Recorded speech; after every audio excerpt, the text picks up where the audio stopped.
this is a LinkedIn message I got. Hey, Stephanie, we have a new ebook called Subject X for Dummies. You look like a great candidate for this book. It's great for leaders like you who lead sales ops. I've attached it here. Couple of things, let's break this down. Calling anything that you're sending to prospects Subject X for Dummies, I get it. That was a cute book series once upon a time. It's just not professionally appropriate in this market. That's Steph White, Senior Director Revenue Enablement at Loopio.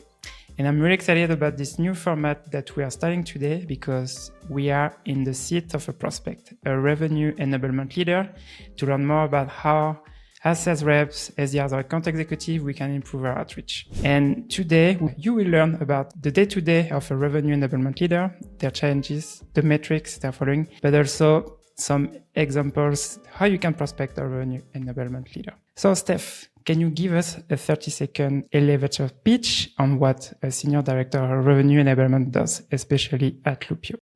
Absolutely. Hi, everybody. So I'm going to tell you a story because in sales, we can pitch or we can story tell.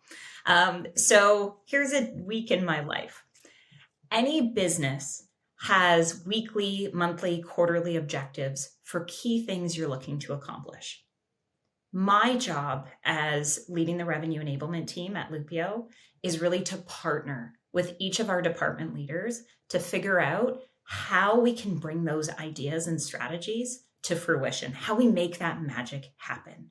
So week to week, sometimes that looks like sitting in demand gen meetings with our marketing team to talk about campaigns and how we are looking at inbound and outbound qualification. Other weeks, it will look like partnering with people operations to talk about career progression and plans and growth opportunities for our sellers and other customer-facing teams. And frankly, I can't help myself. So some weeks I am right down in the weeds, writing training decks, delivering training content, and grading, videos and providing that coaching feedback through video recording calls. So the story there is it's less about the tactics and it's more about trying to be that connective tissue that lifts everybody up. So if I had to give you a visual, let's call it a trampoline. The enablement team is connecting between all points to help lift our teams up. So imagine that you prioritize your week or quarter based on the main goal for the whole revenue team, I imagine. Yeah, it is very much so. It would be great if we had one goal. That is never the case. Yep. There's always multiples. So it's a lot of aligning cross-functionally to determine what truly are the most impactful projects that are going to make a difference to the business. And also in your role, what do you think are your three main challenges for 2023? Yeah. So I would say big differences from last year to this year.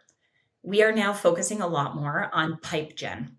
So there was a lot of pipeline in 2022 if you worked in SaaS. That has shifted this year, particularly in North America. So pipe gen, increased focus. Win rates. With fewer opportunities, status quo on your win rates, not good enough. We're seeing a lot of people actually see decreases across industries, and we actually want to be maintaining or driving those up. And then I would say the last thing is actually twofold, so if I can have four. One is retention. So both of customers and employees. We need to keep our best sellers. Even if they're not hitting their quota because of large economic factors, we need to figure out how we can motivate and recognize and reward people. And then the tactical projects. So I think, last year was a lot of go fast, onboard fast, deploy new projects quickly. This year is a lot of we've had a riff or a restructure in the organization. How are we quickly going to pivot so that we don't lose time or velocity in the business to hit those next quarter targets? So that was 4: pipe gen, win rates, retention, and tactical projects.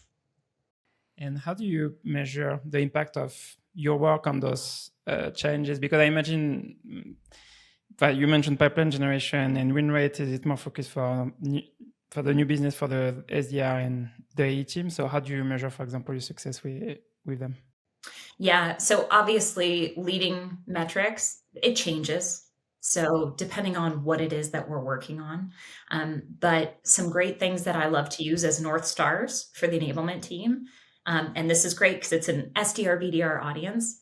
SAO conversion rates. So what percentage of outreach is actually generating a sales accepted opportunity? So that qualified lead there by sales. I also look at progression between stages as a leading indicator. So are we seeing, and this is a bit spicy, but I like to see more people get disqualified out early. We don't want our sales team investing up until stage 3, stage 4 before we realize that we should have disqualified it from the beginning. So I look at how the deals are progressing and what percentage drop off where. We want to lose them early if we're going to lose them. I don't want to lose them at the end. That's no good for anybody.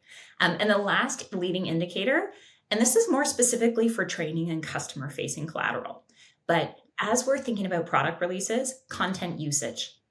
So are we leveraging new terminology? Are we speaking to value propositions? Are we sending the latest and greatest case study or video walkthrough of our product? Those are all great leading indicators for those earlier stages in the sales cycle to understand how we're effectively utilizing what it is that we've been enabled on. And how do you track that actually? Because I imagine, I remember I had Devesh on the show. I don't remember exactly how many SDRs and BDR you have on the team, but I imagine you have a lot of people. So how do you make sure you can track that? Yeah, so your CRM and whatever your outreach tools are going to be your best friends. So SAO, if you use an outreach tool, we're a customer of outreach. So being able to pull from outreach, which is integrated with Salesforce, what is our activity level outbound? How many of those are actually converting to leads? That report is there for me, which is beautiful. Progression between stages, same kind of logic. We pull it from Salesforce, and the formula that gets applied is, what percentage of overall lost is falling out at this stage. So we can automate a lot of that. And then content usage. This is twofold. One, if you use a Vidyard or other video recording tool, if you're an admin, you can see what people are doing, how often they're leveraging it. So some of those tools, very cheap. Some of them you can get free licenses, which is great. I also leverage Gong so that we can have that mass analytics of data. How many people are using this new product feature name? Let me run a report in 15 seconds and I can see 97% of calls in the last 7 days did that. And then, if you're using a live send tool or a digital sales room tool, having those admin privileges, you can pull the reports on there too. So I really like to rely heavily on our tech stack to pull that data at mass. I imagine, because when you have a big team, it's time consuming. Yeah. Then also I had some question around the content that you consume to learn and grow in your role. So what do you read? Are you part of some specific communities? Yeah. So I think this is a bit of a love-hate relationship that a lot of revenue enablement leaders have. So take note of this. Our job is to promote learning in others. Yeah. But we are often at the end of the line for our own learning.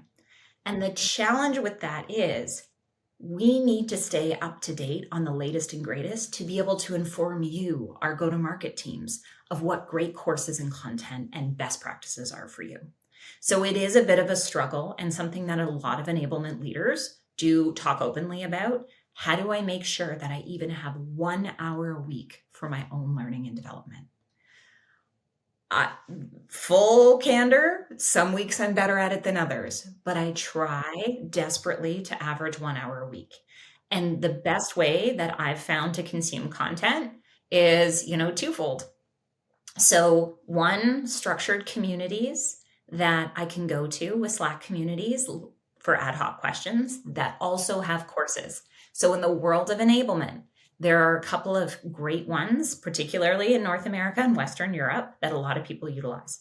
The Sales Enablement Collective is a great one. I'm an ambassador for that group. There's courses, there's a Slack community, there's live events, there's a lot of learning there. Pavilion, formerly Revenue Collective, is for all revenue leaders. Same idea. open forum conversation, safe space, and courses you can take. And then the last piece for me in that, community-based course learning is engaging with general sales groups like Modern Sales Pros. They will host live in-person events. They will do panels. And I always keep an eye on what they have coming to not just learn for my own role, but to sit in on panels or topics that are of interest to my ICPs.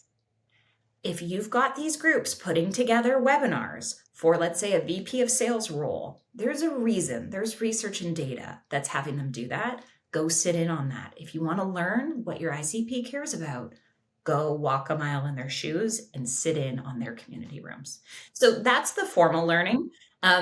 I would say the other tip I have for folks is it is both a blessing and a curse what you can consume on LinkedIn. So, public service announcement, do not pitch slap, everybody. Please do not. We all hurt each other when we pitch slap. But here's one thing that you might not be doing that you absolutely should do today. And that is identify 5 to 10 people who are your ICP that are active on LinkedIn. You are not allowed to pitch them, ever. Okay, that is not why you're going to follow them, because the minute they see your job title, they're going to get nervous. Don't pitch them. But what you're going to do is you're going to follow those 5 to 10 people, and you're going to watch and listen for a few things. The pains that they're sharing, the insights that they're sharing, and how other leaders with similar job titles are interacting and engaging with their content. You're not going to pitch those 5 to 10. But following and learning from those 5 to 10, you're now going to open up a second degree network of people that, hey, I know Joey is interested in figuring out how to shorten his, sales cycle time because I saw him comment on Jill's post where she was talking about hers going up and the things she's trying to do. That's the key that we can really be leveraging on LinkedIn, not just for our own education, but to build out that second degree network, which is where you're going to get your net new leads and opportunities. I think that's a really good advice for the consume what they consume, because you want to see if what they read, and like you mentioned, to find their pains, because sometimes what I've seen is on the teams I was working with, we didn't have like a training on the persona. It was, yes, we did, but it was just the pains and the KPIs, and it was pretty, I would say, basic. And you don't have like more trainings on the persona. That's why also we are doing this episode today, also to learn more about you, for example, your persona, what's your role. But then I think I pretty aligned with what you said, because in my previous role, I was going after data leaders and wasn't familiar with the data cloud industry. So it was pretty tough switching from a business buyer persona to a more technical buyer persona. I thought they were not active on LinkedIn. I thought they were not following. You don't have like influencer in the data space, but the reality is you have some data leaders that you can follow, and you have a lot of head of data or VP of data that are really active on LinkedIn, and you can learn a lot. Like I think the other thing, like you mentioned earlier, the community. I was part of communities, but not to interact with them. It was more just like you said, to observe and understand the question they were asking.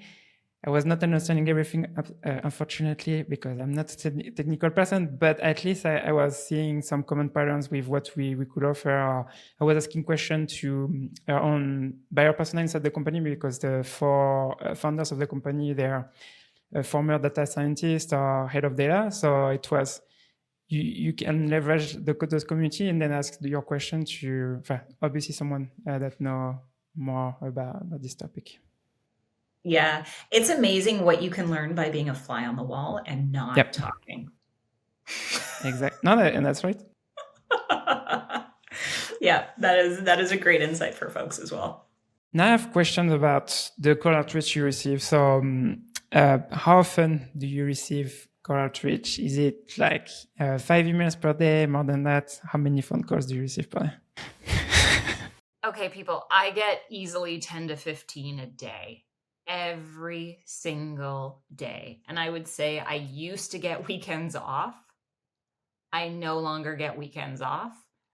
People do tend to DM on LinkedIn now on Saturdays, which I know there's data out there that executives are on LinkedIn on Saturdays and it's not as busy in their inboxes, so it could be a good time. I just say tread lightly. So I would say on average, I'm probably 10 to 15, and that is email and LinkedIn messages. That's not even including phone calls. Okay, how many phone calls do you think? So not as many anymore because I've started blocking a lot of numbers and I use the voicemail filtering. So this is part of what's good for people to know, right? For those folks who are permanently work from home, the phone numbers you may be getting from some of the buyer tools like Zoom Info and others, you might be calling personal cell phones, not work phones. People are increasingly using phone blocking. Yeah. Yeah. And So how do you... I'm sorry? I get a good sample of them every day. For example, do you block someone who's calling you a few times, like 2 or 3 times during a day, or what's your rule with blocking a phone number? Yeah, so generally, I actually won't answer it if I don't recognize it. It will go to voicemail. And with voicemail preview, while somebody is leaving the voicemail, if they're speaking clearly, you will get the preview if you have that function set up on your phone, where in real time it'll show me what the person is saying. I will never pick it up. I'll let that play out.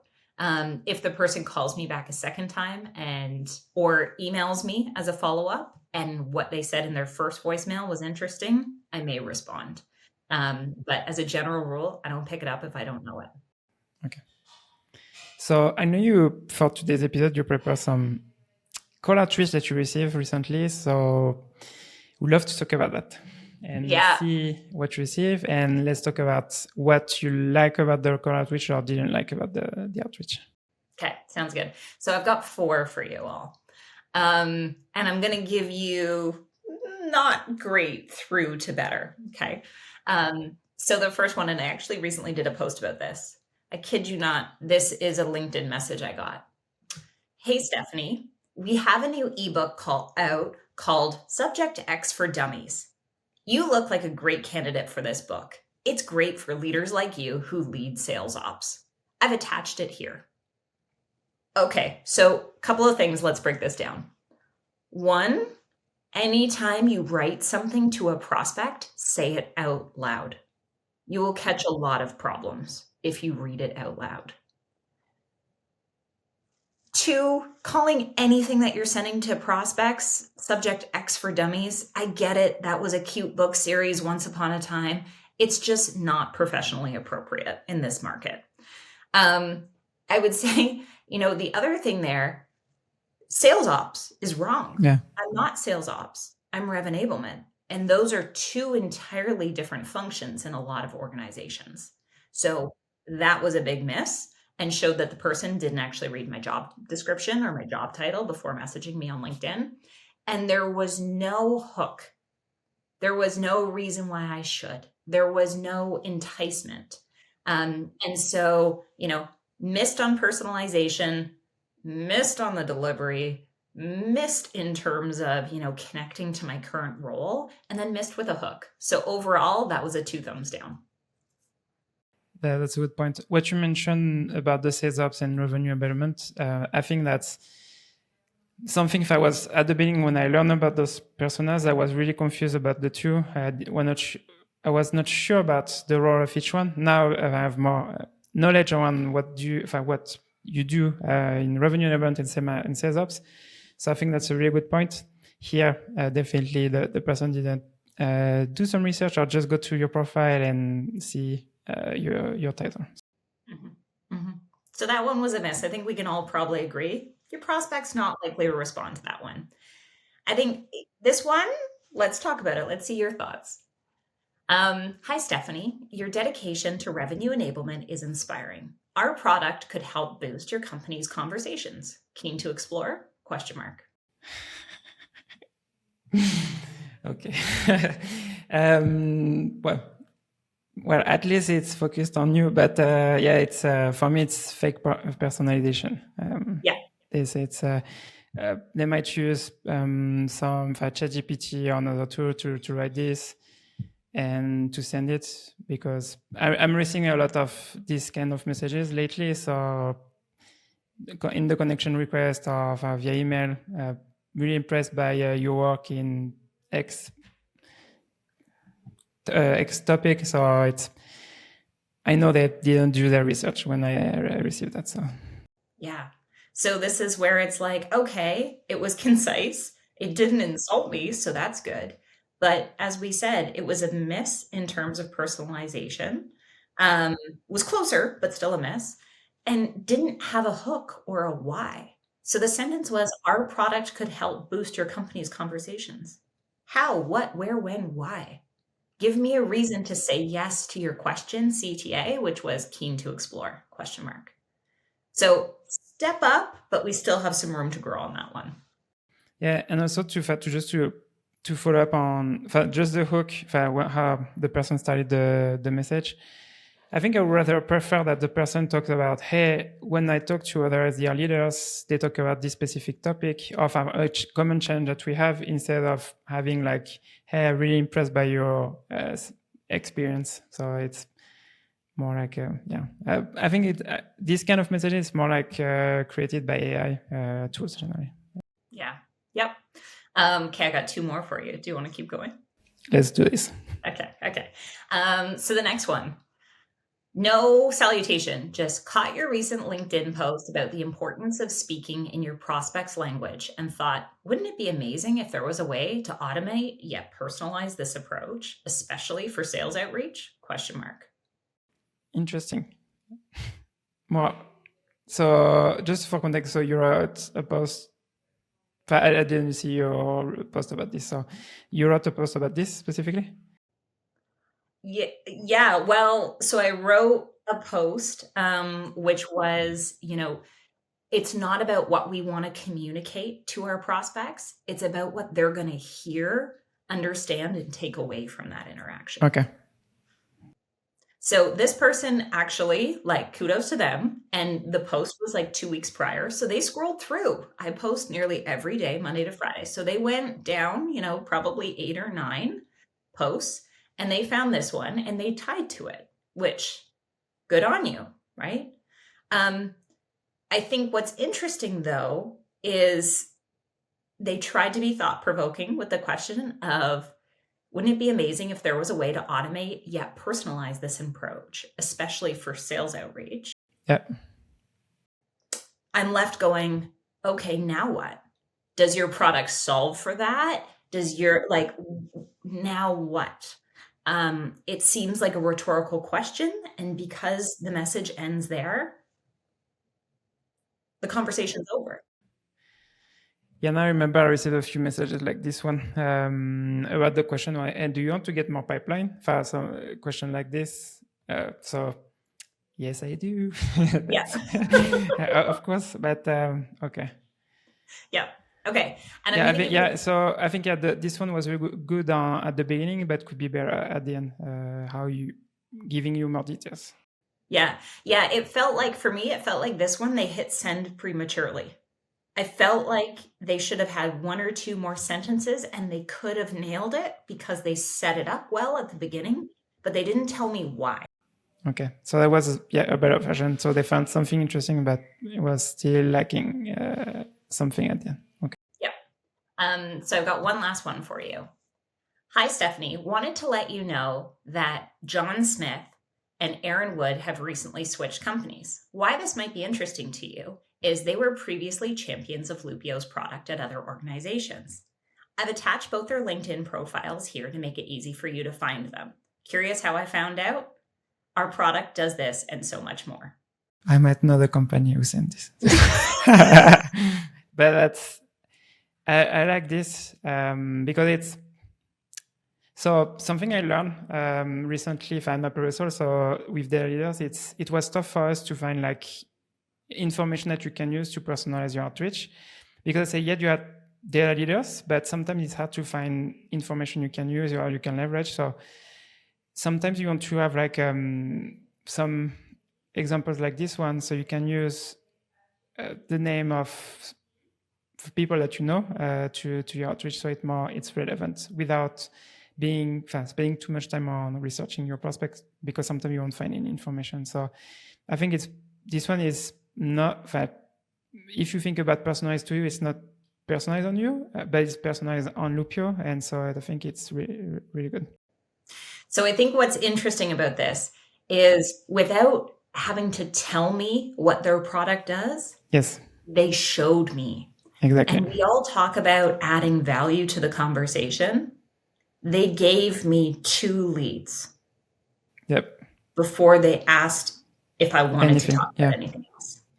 And I think, their product, yes, in this case, what it does is, they had gone on our website, they saw some of the customer logos we had. I'm sure they imported a list and they compared that to LinkedIn through their product. And it was like, oh, here's all the people that have no longer worked there as of the last 12 months, right? So they showed me the value of their product and the pain that it solves without me having to ask and without them having to say anything. And that, like, for me, that message, it was like a slow clap situation. Like it was, I don't know who your enablement people are. I don't know how experienced you are, but we need to have a conversation, at least the first conversation. Yeah, that's a good point. No, this one I think it was good, but if you think about it, if you want to scale, thinking about how you can use that in different ways, the rep who sent you that, they can do that for every account they're going after because they can do some research and they can show you that on this first email. So nice one. Yeah, that was good. So that was the last one I brought for you. And I have a last question for you. So for people who are listening to it, so sales reps, what's one piece of advice or tip you will offer them when prospecting a sales enablement leader like yours? Yeah. So can I have 2? Yeah, of course. Okay. So the 2 of them would be personalization. So sales enablement, revenue enablement, and sales ops are not the same thing. Okay. Yes, this is a little bit confusing. And to your comment, once you figure it out, you've got it.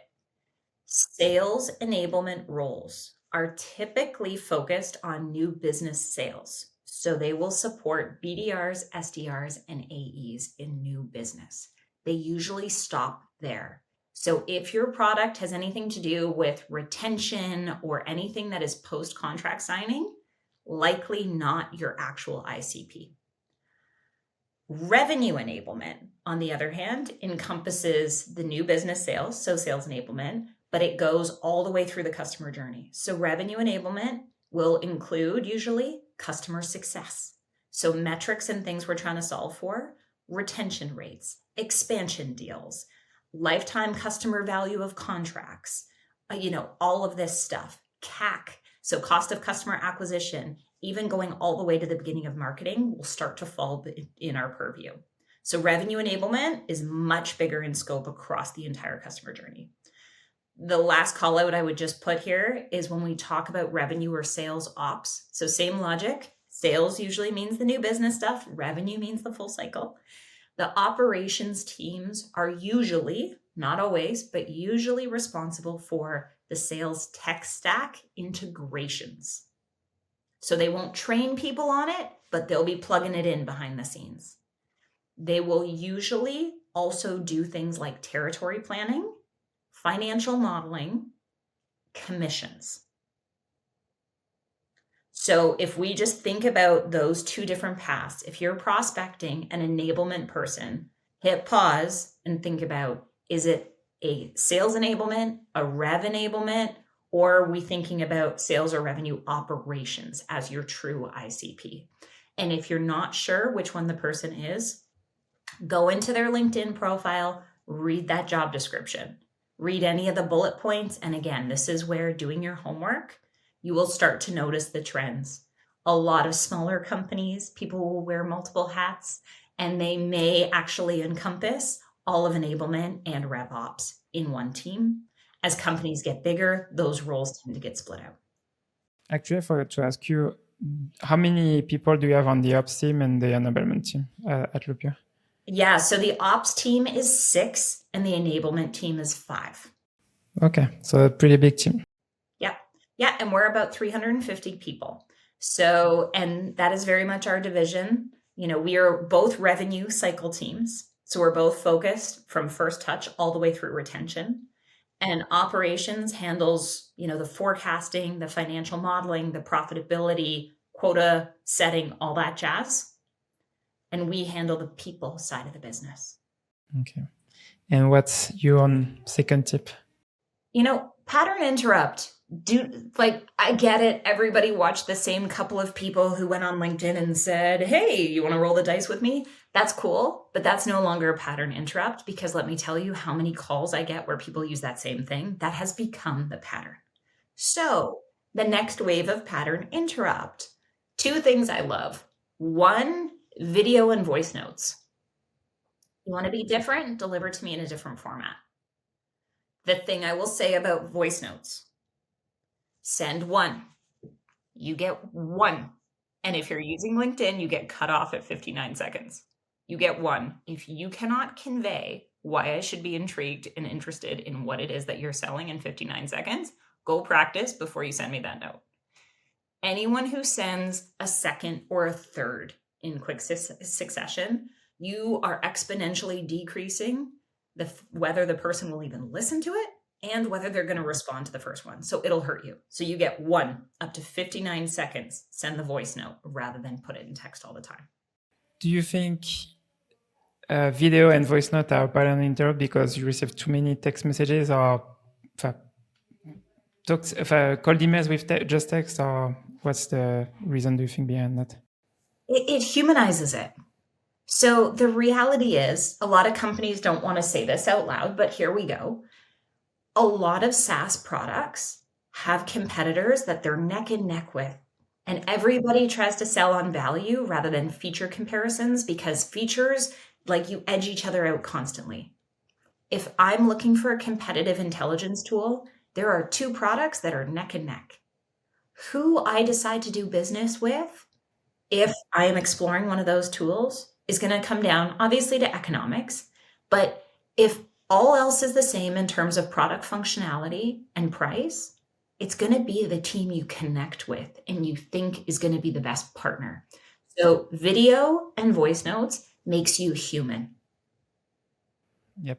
No, yeah, okay. No, I get it. And I think, I totally agree on that. I have an example for when I was at Chili Piper. I'm not going to say the competitor's name, but I remember our conversation where we are against a competitor.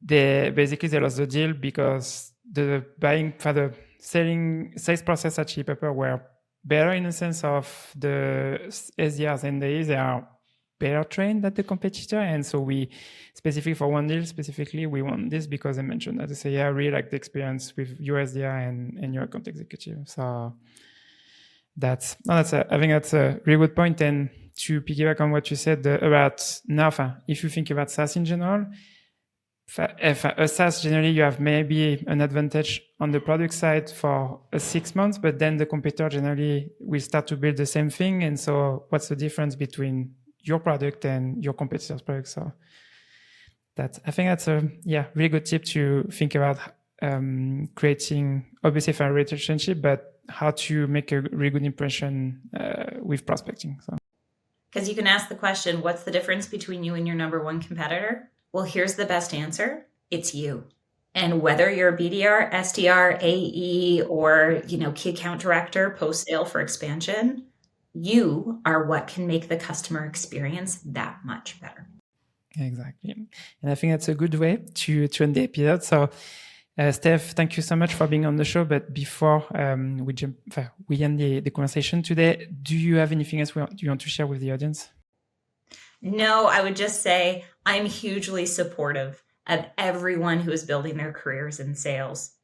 Again, don't pitch slap on LinkedIn, but if you are looking to learn about revenue enablement and sales enablement personas, come on over, find me on LinkedIn. I am highly engaged in the community and happy to give you a window into the conversations of what our community cares most about.